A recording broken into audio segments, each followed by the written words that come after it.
법주사는 신라 진흥왕 때 창건된 고찰로 법이 머무는 절이라는 이름처럼 한국 불교의 중심 사찰입니다. 속리산의 영험한 기운이 깃든 이곳은 원효대사의 깨달음이 꽃피운 성지이자 찬란한 불교 문화의 역사가 살아 숨쉬는 국찰입니다. 이 이야기는 젊은 승려 원효가 법주사에서 시작해 속리산 깊은 곳에서 깨달음을 얻기까지의 영적 여정을 담고 있습니다.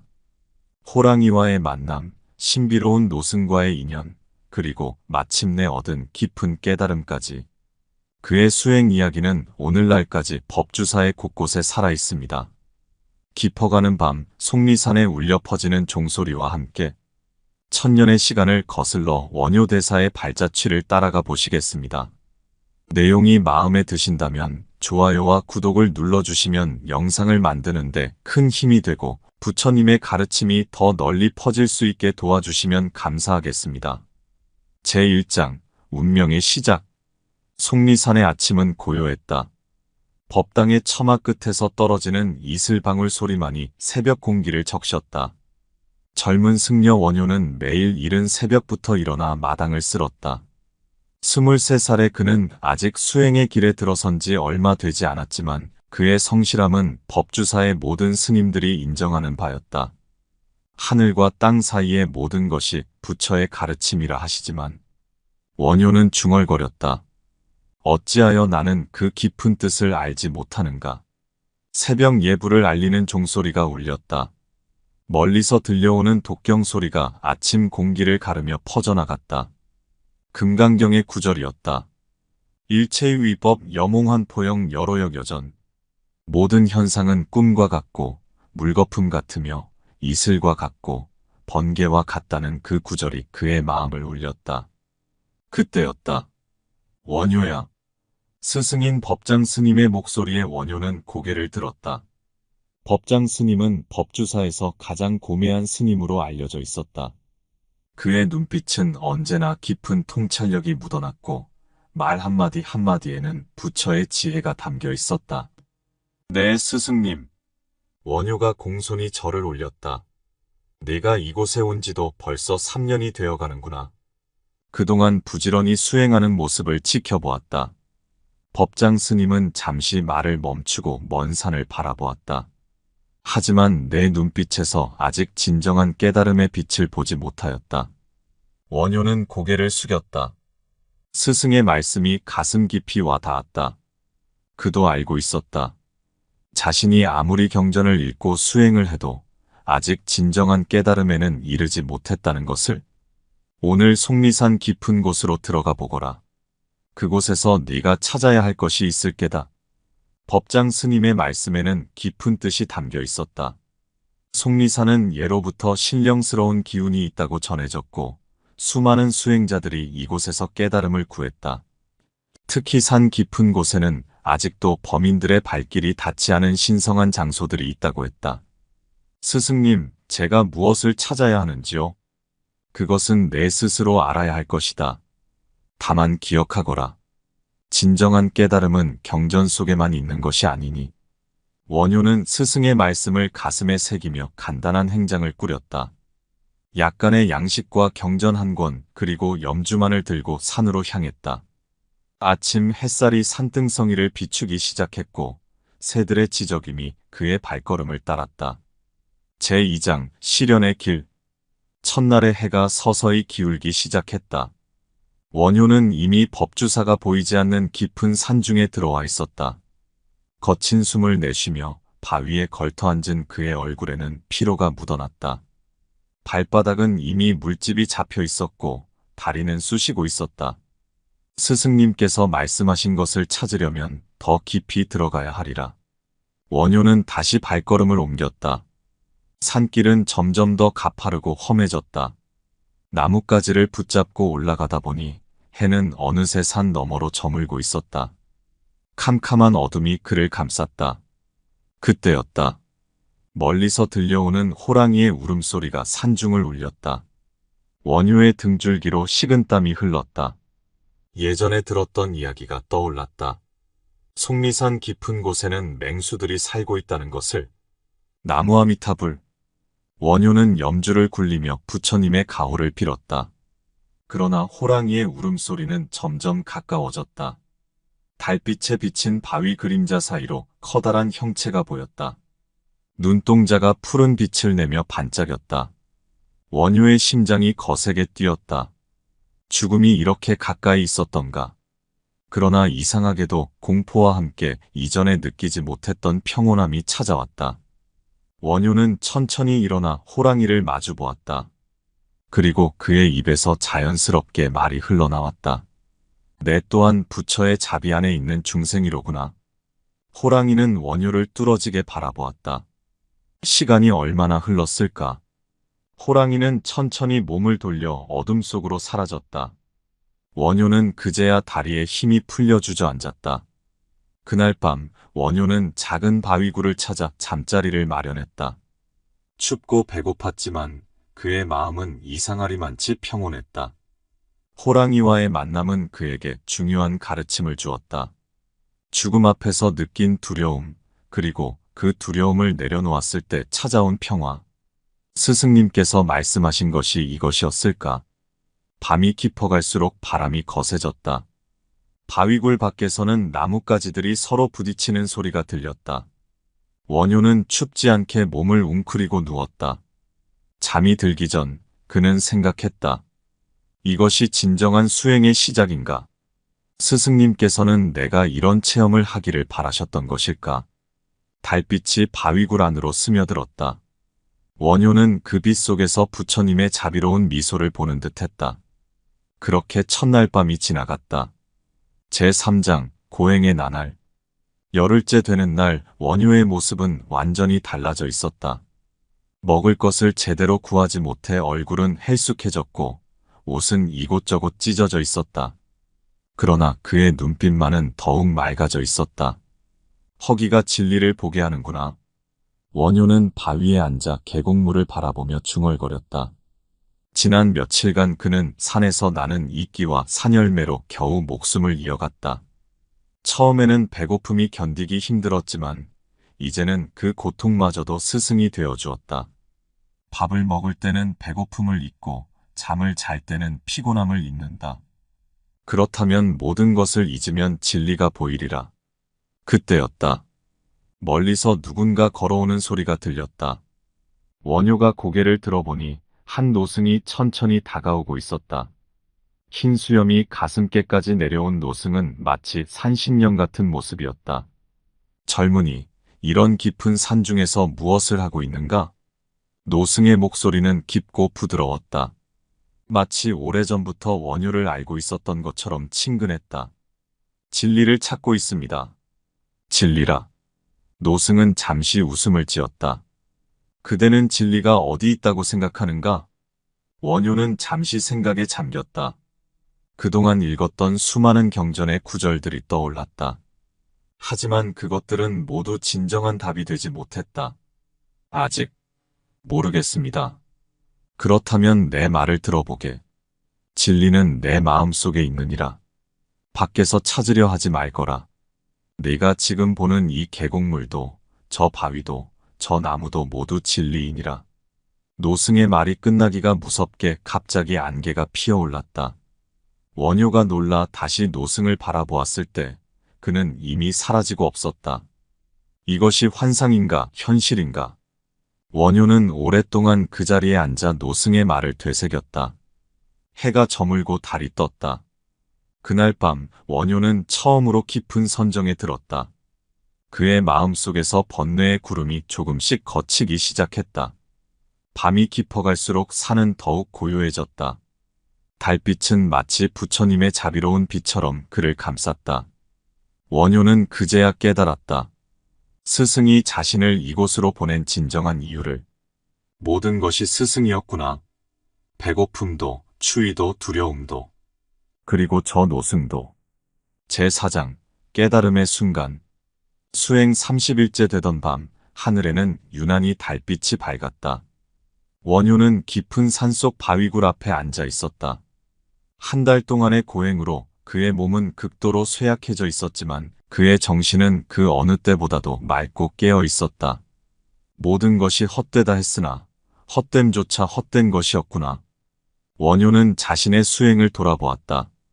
처음에는 경전의 가르침을 하나하나 되새기며 깨달음을 구했다. 그러나 점차 깨달은 것은 진리는 글자 속에 있는 것이 아니라는 사실이었다. 밤 공기가 차가웠다. 달빛은 계곡의 물줄기를 은빛으로 물들였고 바위와 나무들은 고요한 그림자를 드리웠다. 원효는 깊은 호흡을 하며 선정에 들었다. 그때였다. 갑자기 한 줄기 신비로운 빛이 그를 감쌌다. 처음에는 달빛인가 했지만 이는 전혀 다른 것이었다. 빛은 마치 살아있는 것처럼 움직였고 그의 온몸을 따뜻하게 감쌌다. 이것이 원효의 마음속에서 무언가가 열리기 시작했다. 그동안 보지 못했던 것들이 보이기 시작했다. 바위는 단순한 바위가 아니었다. 나무는 단순한 나무가 아니었다. 흐르는 물소리, 스치는 바람소리, 모든 것이 하나로 이어져 있었다. 아, 이것이었구나. 그는 마침내 보았다. 모든 것이 서로 연결되어 있음을, 자신과 자연, 중생과 부처가 따로 있지 않음을, 그동안 찾아 헤매던 진리는 바로 여기, 자신의 마음 속에 있었다. 빛은 점점 더 강렬해졌다. 원효의 온몸이 떨리기 시작했다. 그의 눈에서는 눈물이 흘렀다. 기쁨의 눈물이었다. 슬픔의 눈물이었다. 모든 것을 포용하는 깨달음의 눈물이었다. 중생의 고통도 부처의 자비도 모두가 하나였구나. 그 순간 원효는 자신의 모든 집착을 내려놓았다. 깨달음을 구하려는 집착까지도. 그리고 그때 가장 순수한 깨달음이 찾아왔다. 빛은 서서히 사라졌지만 원효의 마음속에는 영원한 광명이 피어올랐다. 그는 이제 알았다. 스승이 왜 자신을 이곳으로 보냈는지, 왜 이 고행이 필요했는지. 모든 것이 가르침이었다. 모든 순간이 깨달음이었다. 동이 트기 시작했다. 새로운 날이 밝아오고 있었다. 원효는 천천히 일어났다. 그의 발걸음은 이제 완전히 달라져 있었다. 한 걸음 한 걸음이 대지를 어루만지는 듯했고 그의 눈빛에서는 지혜의 광명이 비쳤다. 제5장 법주사의 등불. 산사의 새벽 종소리가 울렸을 때 법주사의 스님들은 한 사람의 모습을 발견했다. 한 달 전 떠났던 원효였다. 그러나 그의 모습은 완전히 달라져 있었다. 누더기가 된 승복, 맨발로 걸어 상처투성이가 된 발, 수척해진 몸. 겉모습은 보기에 참혹했지만 그의 눈빛은 이전과는 전혀 달랐다. 마치 은은한 달빛 같은 광채가 그의 눈에서 비쳤고 걸음걸이 하나하나에 깊은 평화가 깃들어 있었다. 원효가 돌아왔다. 저 눈빛. 무언가 다르구나. 진정한 깨달음을 얻은 것일까? 스님들의 수군거림이 들렸다. 법장 스님이 법당에서 나와 원효 앞에 섰다. 스승님. 원효가 깊이 절을 올렸다. 법장 스님은 잠시 원효를 바라보았다. 그리고 미소를 지었다. 그대가 마침내 찾았구나. 네, 스승님.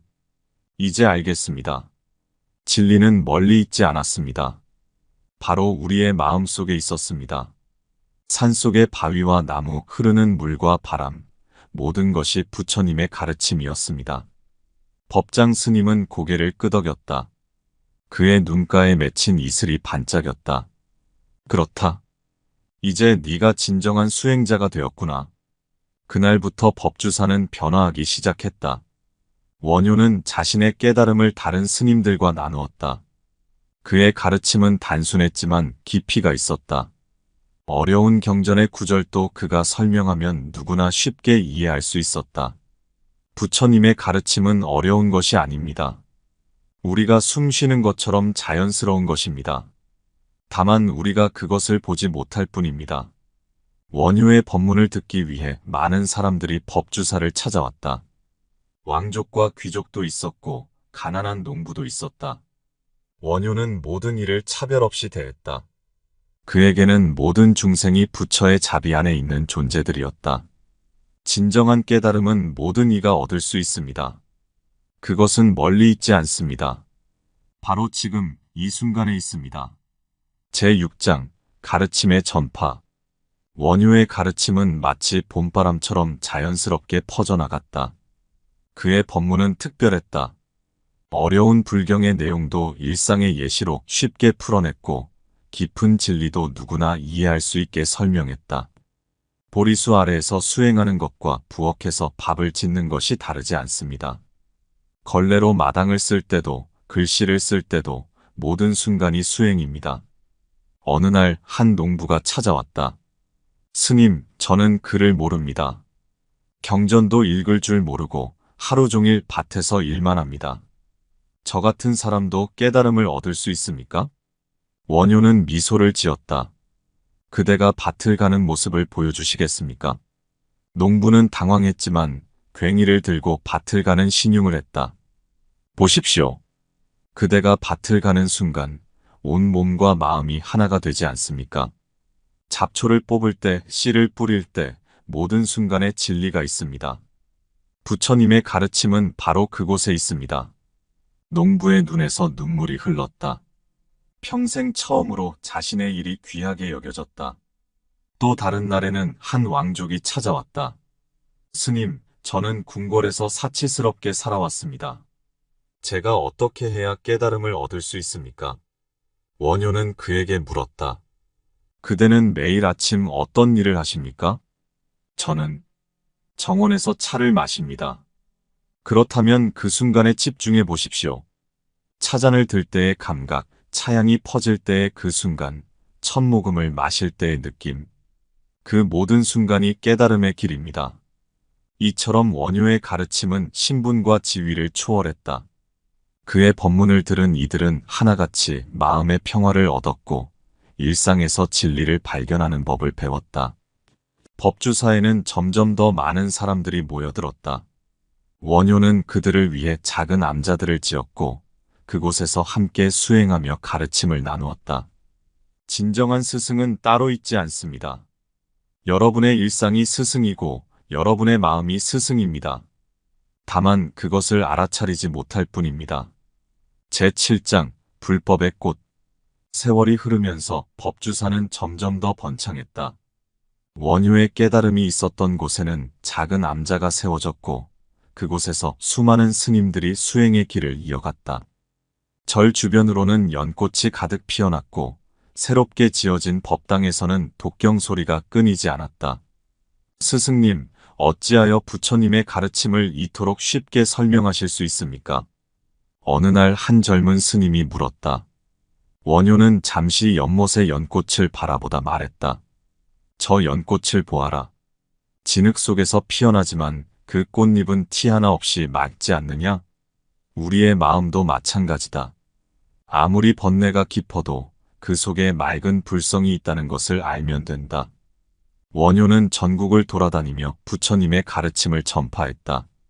그는 화려한 말이나 어려운 논리가 아닌 자신의 체험을 바탕으로 한 진실한 가르침을 전했다. 그의 발걸음이 닿는 곳마다 사람들의 마음에 깨달음의 씨앗이 심어졌다. 어느 날은 큰 가뭄이 들어 농민들이 고통받고 있을 때였다. 스님, 우리의 논밭이 모두 말라붙고 있습니다. 어찌해야 합니까? 원효는 그들과 함께 논밭을 걸으며 말했다. 가뭄도 우리에게 주시는 가르침이다. 물이 귀할 때야말로 물의 소중함을 깨닫게 되지 않느냐? 이처럼 고난은 우리를 더 깊은 깨달음으로 이끈다. 그리고는 농부들과 함께 물을 구하는 방법을 찾았다. 깊은 우물을 파고 물길을 정비하고 서로 돕는 방법을 의논했다. 원효의 지혜로운 조언과 농부들의 협력으로 마을은 가뭄을 이겨낼 수 있었다. 법주사에는 점점 더 많은 이야기가 쌓여갔다. 원효가 중병을 앓는 이를 치료한 이야기, 서로 다투는 마을 사람들의 화해를 이끌어낸 이야기, 전쟁의 위험을 막아낸 이야기 등 그 모든 이야기의 중심에는 원효의 지혜와 자비가 있었다. 진정한 불법은 경전 속에만 있지 않다. 우리의 일상 속에, 서로를 돕는 마음 속에, 자연을 이해하는 깨달음 속에 있다. 제8장 영원한 등불. 세월이 흘러 원효의 머리카락이 하얗게 변할 무렵 법주사는 이미 신라에서 가장 중요한 사찰 중 하나가 되어 있었다. 수많은 제자들이 그의 곁에서 가르침을 배웠고 그의 지혜는 마치 큰 강물처럼 온 나라에 퍼져나갔다. 어느 겨울날 아침 원효는 자신의 마지막이 다가옴을 느꼈다. 스승님, 우리는 어찌해야 합니까? 제자들이 슬픔에 잠겨 물었다. 원효는 평온한 미소를 지으며 대답했다. 내가 떠난다고 슬퍼할 것 없다. 나의 가르침은 이 법주사의 모든 곳에 남아있느니라. 처마 끝에 맺힌 이슬방울에도, 마당을 쓰는 빗자루 소리에도, 목탁 두드리는 소리에도 그는 잠시 숨을 고르고 이어 말했다.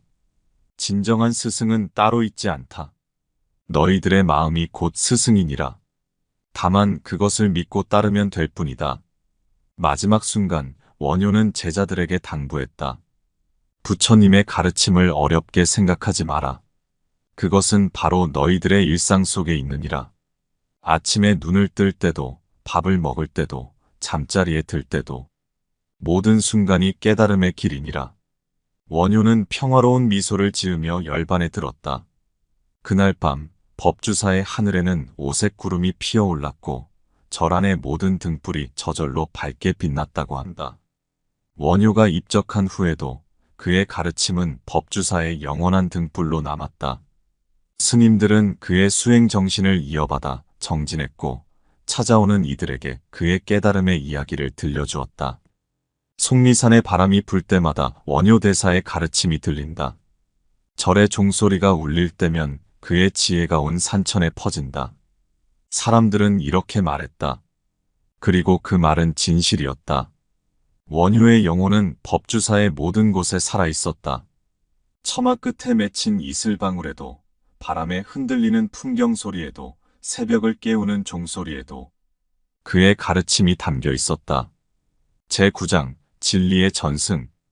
법주사는 원효대사의 정신을 이어받아 불법의 중심 도량으로 자리 잡았다. 많은 고승들이 이곳에서 수행했고 각자의 방식으로 원효대사의 깨달음을 계승했다. 특히 그가 깨달음을 얻은 암자는 신성한 장소가 되었다. 이곳에 오면 마음이 맑아지는 것을 느낍니다. 한 젊은 스님이 암자 앞에서 말했다. 노스님이 답했다. 그것은 원효대사의 깨달음이 아직도 이곳에 남아있기 때문이지. 대사께서는 말씀하셨다. 진리는 시간과 공간을 초월한다고. 그의 깨달음은 지금도 이곳에 살아 숨쉬고 있느니라. 법주사의 스님들은 매년 원효대사가 깨달음을 얻은 날이 되면 특별한 법회를 열었다. 그들은 대사가 걸었던 산길을 따라 행진하며 그의 발자취를 되새겼다. 산길은 험했지만 스님들의 발걸음은 가벼웠다. 이 길에서 대사께서는 호랑이를 만나셨지. 저 계곡에서는 노승을 만나셨다고 하지. 저기 저 바위굴에서 마침내 깨달음을 얻으셨다고 하네. 스님들은 원효대사의 수행 여정을 하나하나 되짚어가며 각자의 깨달음을 구했다. 그들은 대사가 했던 것처럼 바위굴에서 며칠씩 머물며 선정에 들었고 그가 마셨던 계곡물을 마시며 그의 정신을 이어받고자 했다. 한 젊은 스님이 물었다. 스님, 우리도 원효대사처럼 될 수 있을까요? 노스님이 미소를 지으며 답했다. 원효대사께서는 말씀하셨지. 모든 이의 마음속에는 부처가 있다고. 우리도 그만큼의 깨달음을 얻을 수 있다. 다만 그것을 믿고 정진하면 될 뿐이다. 이렇게 법주사는 원효대사의 가르침을 이어갔다. 세월이 흘러도 그의 정신은 변함없이 이어졌고 찾아오는 모든 이들에게 깨달음의 길을 보여주었다. 제10장 영원한 가르침.